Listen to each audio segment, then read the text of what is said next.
আসসালামু আলাইকুম। আজ আপনাদেরকে রান্না করে দেখাবো আলু ধুন্দুল দিয়ে ডিমের তরকারি রান্নার রেসিপি। খেতে ভীষণ মজার হয়। এর তরকারিটা কিন্তু রুটি পরোটা বা গরম ভাতের সাথে খেতেও ভালো লাগে। তো চলুন দেখে নেই কীভাবে রান্নাটা করি। তার জন্য আমি এখানে ধুন্দুল নিয়ে নিয়েছি 5টি, আর নিয়ে নিয়েছি 2টি আলু। এগুলো আমি কেটে নেব। তো এদিকে ধুন্দুলগুলো আমি কিন্তু কেটে ধুয়ে নিয়েছি, আর ধুন্দুলগুলো এই সাইজ করে একটু কেটে নিয়ে নিয়েছি। এদিকে আলুগুলো কিন্তু আমি কেটে ধুয়ে নিয়ে নিয়েছি। এই যে আলুটাও কিন্তু এভাবে কেটে নিয়ে নিয়েছি। তো আপনারা চাইলে আপনাদের পছন্দ মতো কেটে নিতে পারেন। এদিকে আমি 2টা ডিম ফেটে নিয়ে নিয়েছি। তো এখানে দিয়ে দেবো আমি পেঁয়াজ কুচি, দিয়ে দেবো কাঁচামরিচ বাটা, অল্প পরিমাণ হলুদ, দিয়ে দেবো সামান্য কিছু লবণ। স্বাদ অনুযায়ী লবণটা দেওয়ার পর আমি একটু ভালো করে মিক্স করে নেব। একটা তামিজের সাহায্যে ভালো করে মিক্স করে নিয়ে নিছি। আর এদিকে চুলাটা অন করে একটা কড়াই বসে কড়াইতে দিয়ে দেবো সরিষার তেল। তো সরিষার তেলটা একটু গরম হয়ে আসলে আমি এখানে অর্ধেকটা ডিম দিয়ে দেবো। ডিম ভাজা কিন্তু তেমন কিছু না, এটা সবাই পারে, ছোটোর থেকে বড়। তারপর আমি দেখিয়ে দিচ্ছি। তো এভাবে আমি একটু উল্টে পাল্টে ডিমটা ভেজে নেব আর উঠাই নেব।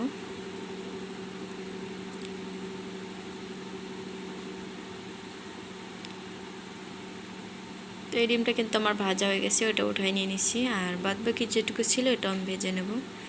সবগুলো ডিম ভেজে নেওয়ার পরে একই কড়াইতে আবারও দিয়ে দেবো সরিষার তেল।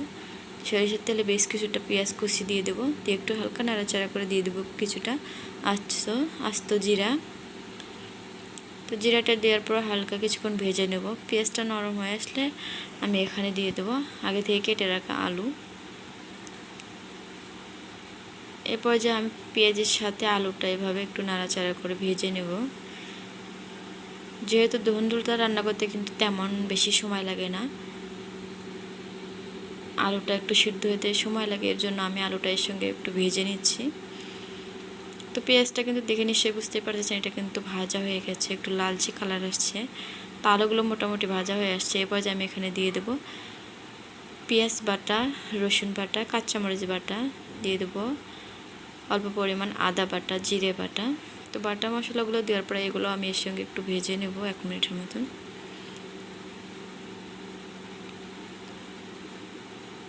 1 মিনিট ভাজা হয়ে গেলে এর বাটা মশলা যে কাঁচা একটা গন্ধ থাকে এটা চলে যাবে।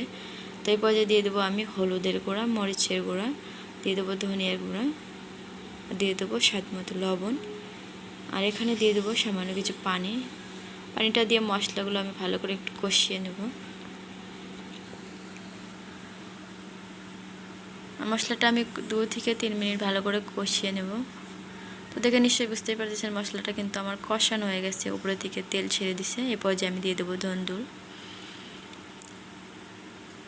তো ধুন্দুলটা দেওয়ার পরে কিন্তু আমি এভাবে নাড়াচাড়া করে নেব আর মশলার সাথে মিশিয়ে নেব। খুবই সিম্পল একটি রান্না, এটা খুব সহজে কিন্তু রান্না করা যায়, কিন্তু খেতে ভীষণ মজার হয় তরকারিটা।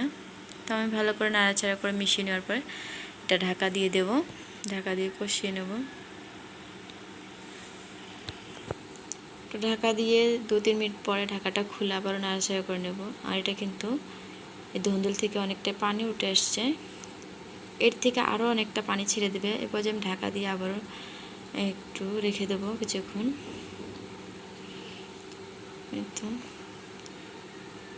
তো রান্নাটা কিন্তু আমার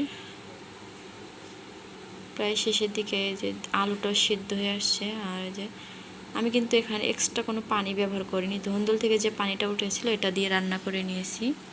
আর এভাবে রান্নাটা করলে চুলা হিটটা অবশ্যই এখানে লোর থেকে একটু বাড়িয়ে দিবেন, এতে করে পানিটা শুকিয়ে যাবে না। এটা দিয়ে রান্না করা হবে আর খেতেও ভীষণ ভালো লাগবে। তো এদিকে কিন্তু আমি 2টা কাঁচামরিচ চিড়ে দিয়ে দিছি, আর দিয়ে দিছি জিরার গুঁড়া। তো জিরার গুঁড়াটা দিয়ে একটু নাড়াচা করে 1 মিনিট রান্না করার পরে আগে থেকে ভেজে রাখা ডিমটা আমি এভাবে একটু কেটে নিয়েছি, এই ডিমগুলো দিয়ে দিলাম।